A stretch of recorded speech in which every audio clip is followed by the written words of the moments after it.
Hello, everyone. I'm Mohammed Bank. I'm a businessman, married, and father of one. We have a son called Gibran Bank, who's now 16 years old.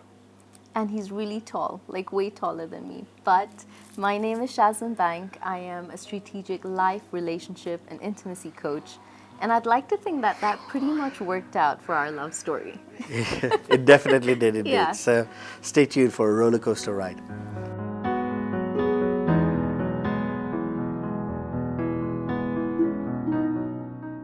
So we met when I was 15, and then he wanted to grab my number, and I thought I wasn't too sure if I was going to give somebody older than me my number.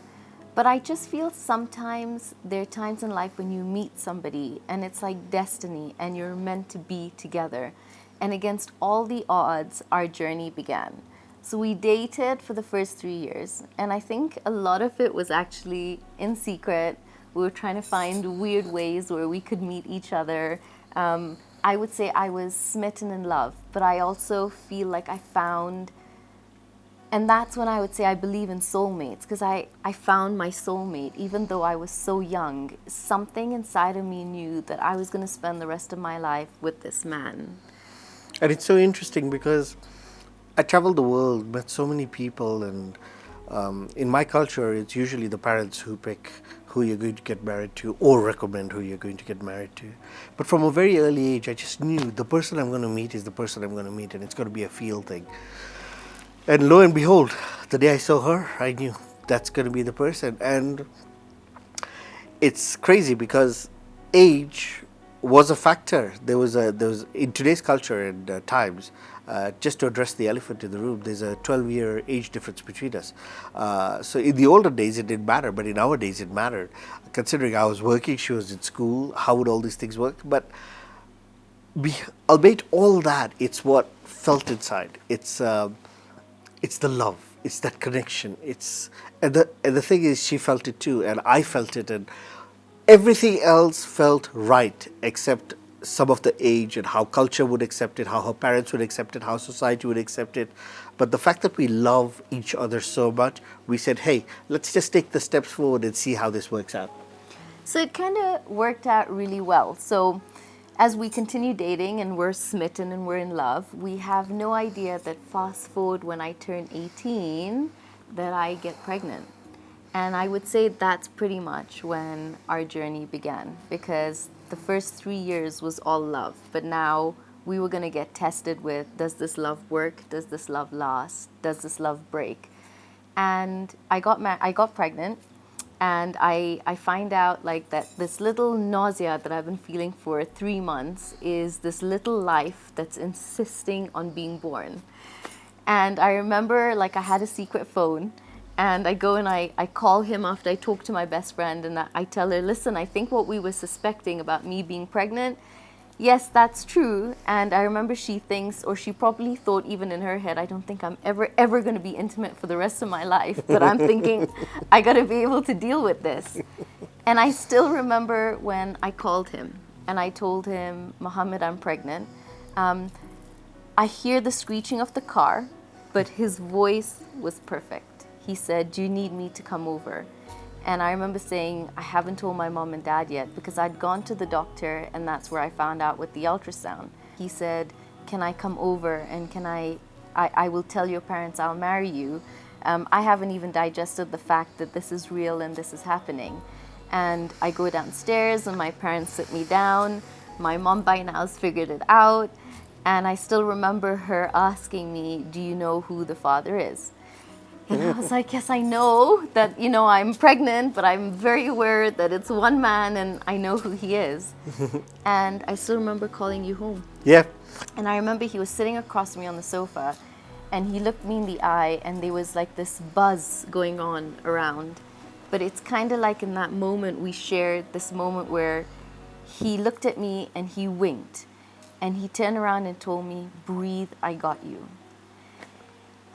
And I remember thinking, you know what, I'm going to marry him. And so my parents were like, then you have to get married in a week.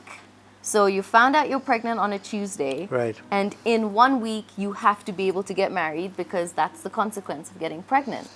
And I think they thought at some point we would back out. Yeah, I think what they thought was that because of the age difference, the fact that it happened so fast, it doesn't happen. You know, Indian cultural weddings are huge.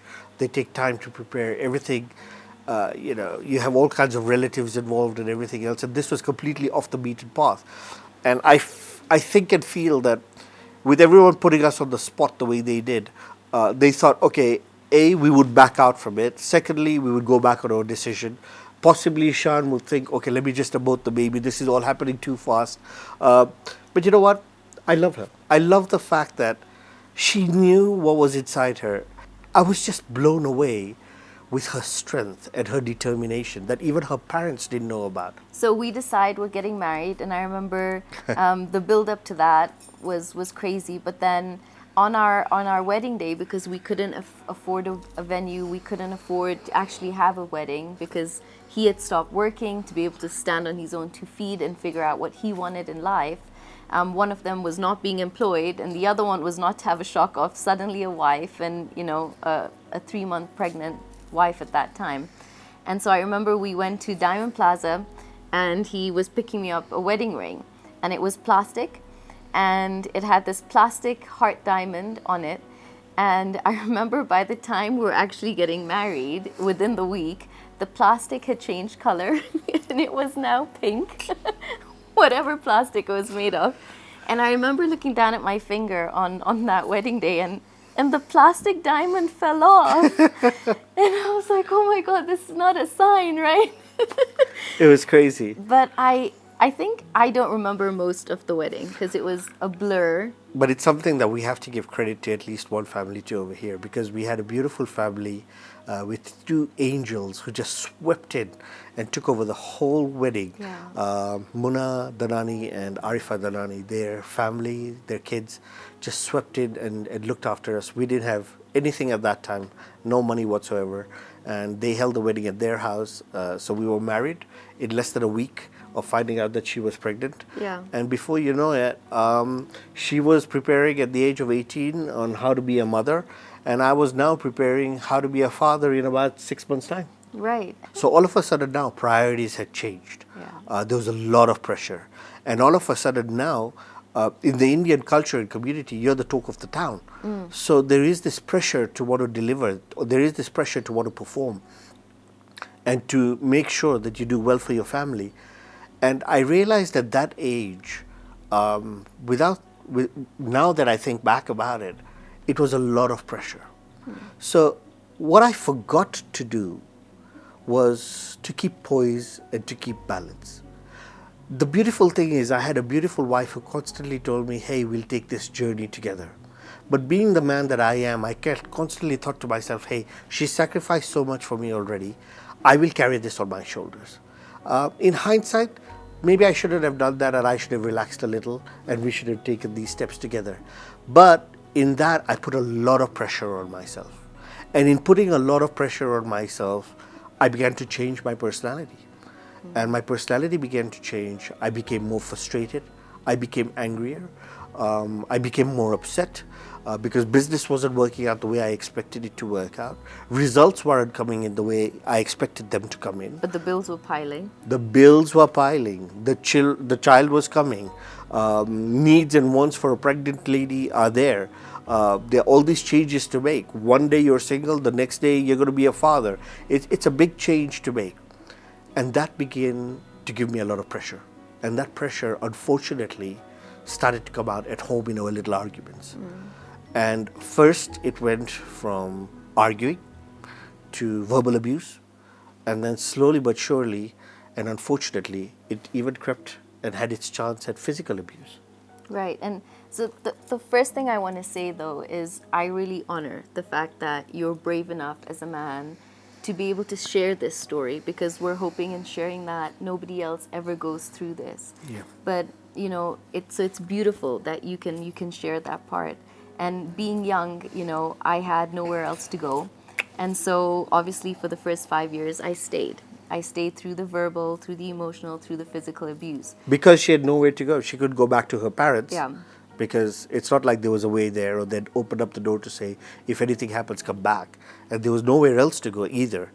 Plus, the way we had done the wedding, it was just with us. So whatever was happening in the house had to just stay in the house, unfortunately. Please. Right. And so I think it just sort of reached a point where as I started to grow and, I was now 21, 22, and I realized that my son was now witnessing things that I promised, my inner eggs as I was growing up, that I will never allow you to be the child that grows up to see mom and dad fight. And I think growing up, I also witnessed a lot of that, and I knew that it was draining and it could change you as a person. And at that point, I still remember, there was this one time that I was feeding my son, and I had tears coming down my eyes, and he looked at me and he put his little grubby hands on my face, and he says, "Mama crying." And I remember that was an awakening moment for me, because I realized, I love him, he loves me, but we're not able to love each other right now. It's just not happening. And so I waited 2-3 more years, and I still remember sitting down with him, telling him that, look, I can't do this anymore, and I'm going to leave. And I don't think this happens very often, because I don't think a lot of wives that are leaving, their husbands go and furnish an apartment, and he made sure I was comfortable, but he was still dealing with ego at that point, and I was still in a place where I was so hurt. And I left, and he thought, okay, she's going to leave, and she'll relax for 3 months, calm down, and come back. Mm-hmm. I think little did he know that would take 3 years. Yeah. 3 years for me to... And I would say the first year of us being apart was very hard. We had to share our son, so he would pick him up on a Friday to Sunday, and it was tough. It was hard, because I think I spent the first 4 years at home with my son, so to suddenly let him go or to feel I was sharing was so hard. But I also knew I never wanted to break that bond, because my son really did love my husband. But he could see as a little boy, he would run a little more and be a little more protective. And I saw that children see everything. They're aware, they notice. And we think, what does a 2, 3, and 4-year-old notice? They see everything that's going on in the house. They watch your moods. They can tell. They learn everything. They learn everything. And we didn't want him to grow up modeling whether this would work or not. And I think it was around the second year when we were now apart, and everything had calmed down, and you got to find who you were, and I got to find who I was. That's true. I took a slightly different journey, because the journey I took was more of a religious one. I realized that, okay, this is not working, but I did know for sure that I really loved her. And I really love and I really love my child. But I didn't know how to put all this together just yet. Oddly and interestingly, I turned to a lot of friends, I turned to a lot of community members, I turned to a lot of elders in and out of my culture, got advice from a lot of beautiful people, discovered a lot about myself, learned a lot about myself, understood how many changes I had to make, etc. But I also made that connection with God, and I started to calm down. But more than anything else, during this period of time, I started to turn up the volume on that inner voice within me, that little instinct within me that started to tell me different stories from what I was hearing from everywhere outside, from my best friends, from my relatives, everybody. What was the voice? So basically the voice was just this. The voice was that, you know what, Mo, be sincere. You don't have to listen, work up to anybody's expectations, live up to anybody's expectations. Just be sincere. So when I cut out everything, I came down to this one conclusion. Because everyone was giving me different tactics on how to get her back. Stop giving her money. Stop giving her attention. They didn't know me. I'd go get a job. Yeah, go to court. Don't go to court. Get a powerful lawyer. Don't get a powerful lawyer.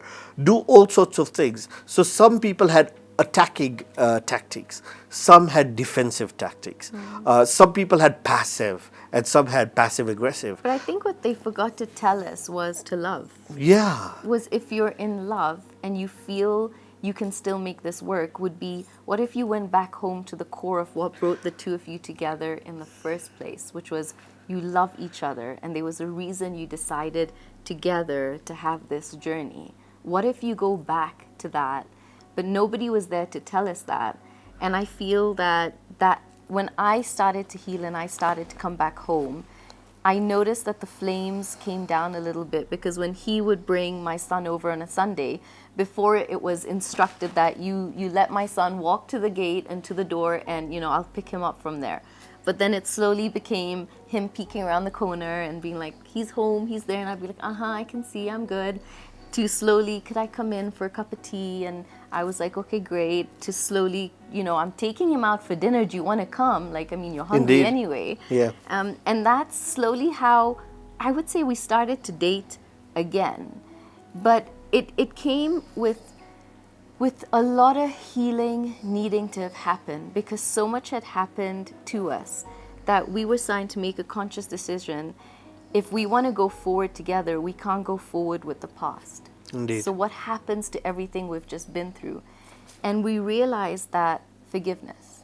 Indeed.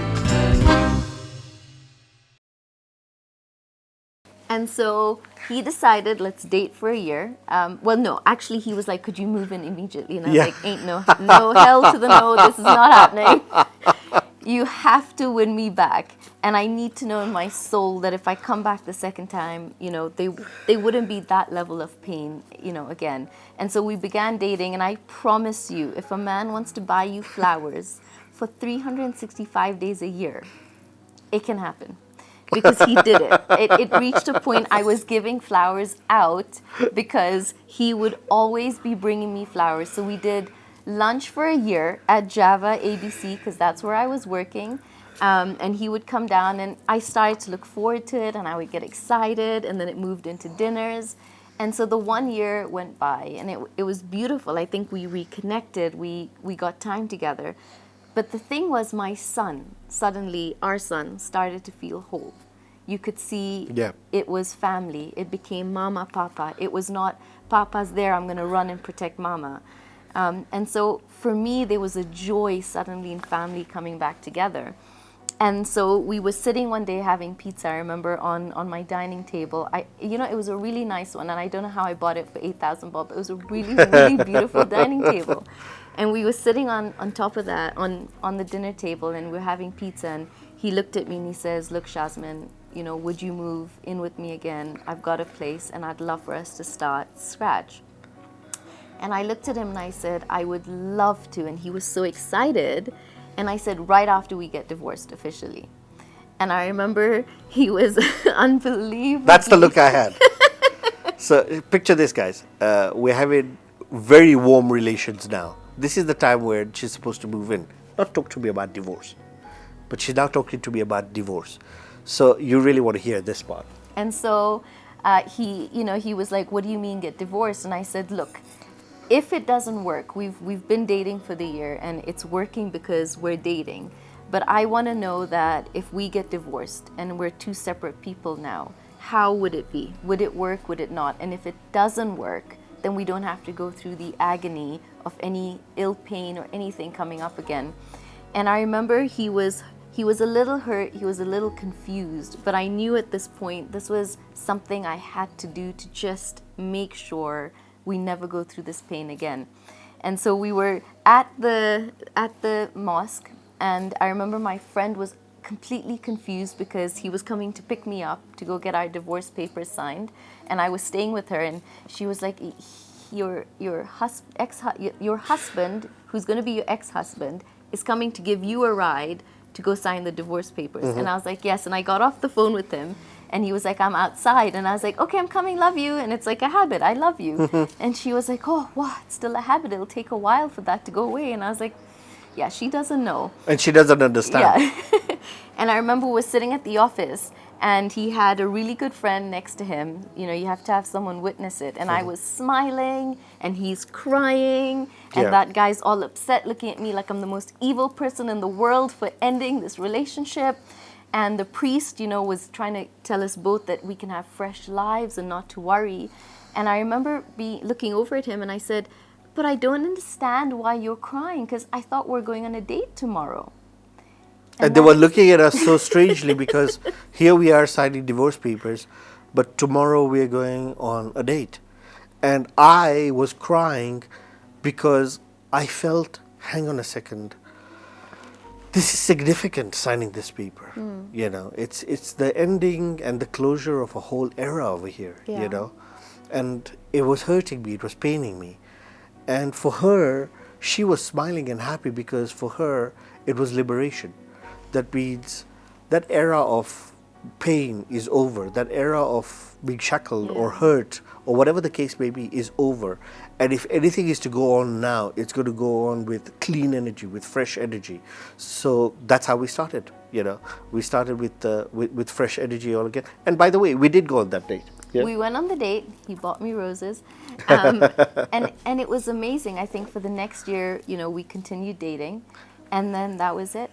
We moved in together, and I remember standing at the entrance of this particular apartment, and I remember thinking, oh my God, what a journey from leaving this pink-colored room that I grew up in, and I had to leave overnight with these 2 suitcases and, you know, this little pillow that, like, as teenagers you cry into. And I remember when I left home and, you know, I moved into the other space when I was leaving the second time. Indeed. And I had taken these same 2 suitcases and that tiny little pillow.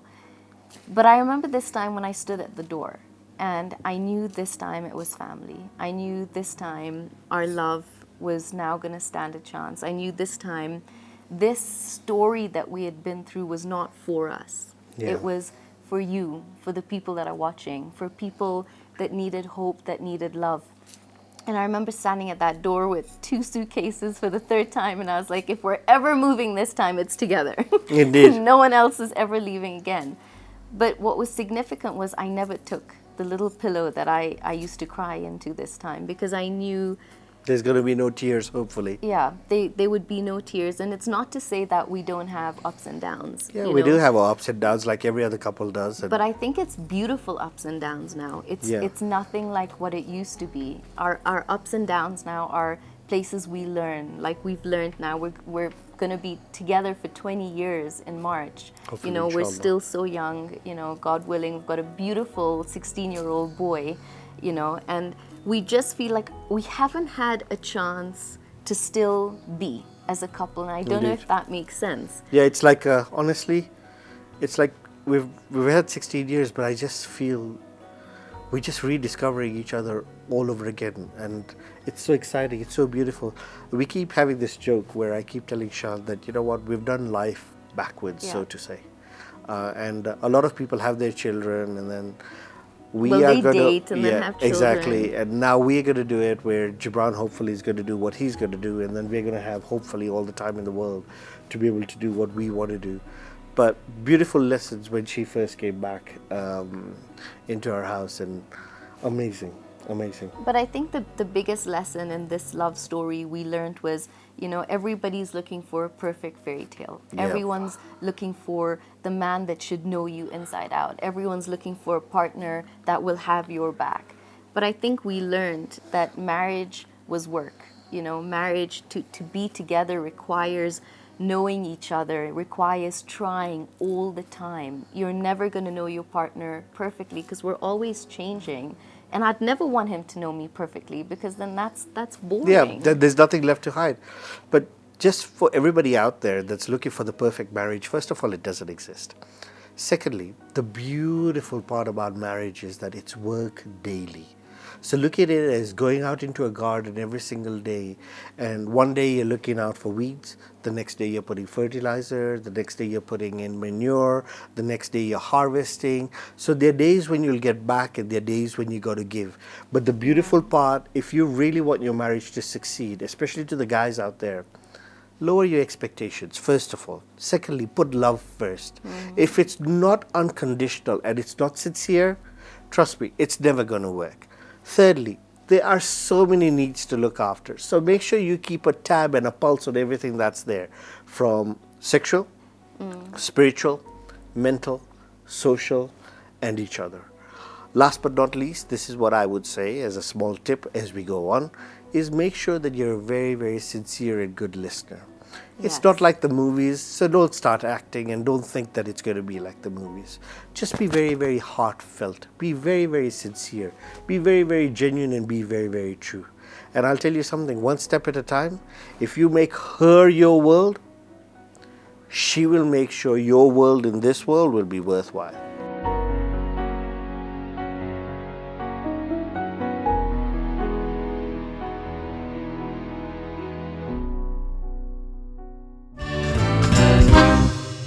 So this is, it's called Love Letter, but for me it's called Love Vows, okay? Okay. So for me it's more thank you for all these wonderful years of just believing in me, for Gibran of course, for all the tears that I caused you and all the smiles that you've given me, for all the trips that we've taken together emotionally and physically. I just want to say thank you so much. But this is what I want to say more than anything else, because this is what is contained in Love Letters, is that I feel I've not done much over the last 15 to 20 years.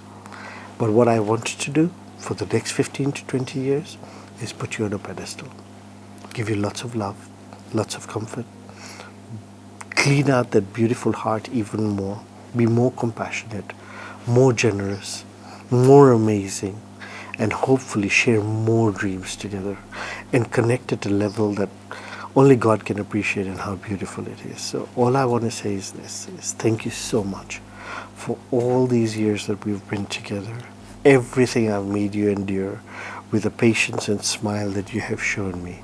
It's that gives me the strength to want to go on and do even better for you. So I really, really love you. I love you too. Dear Mohammed, I want to tell you that I love you. And I want to tell you I'm proud of you. And I want to tell you I don't think there could be a more incredible father out there for our son. And I want to tell you that you're my backbone. And I want to tell you when God created me, He really, really, really did make somebody to be there for me by my side. I love you for all the ups and downs. I wouldn't change our story at all. They are our lessons. It's our story. It's our journey. It is. But you know what? We chose to do it together. I love that. And I love you, and I always will. And inside this little love letter, I put my heart in again, because it's always yours. It's always been yours. You're mine, I'm yours, and I love you forever. We're one. We're one. Love you. I love you too.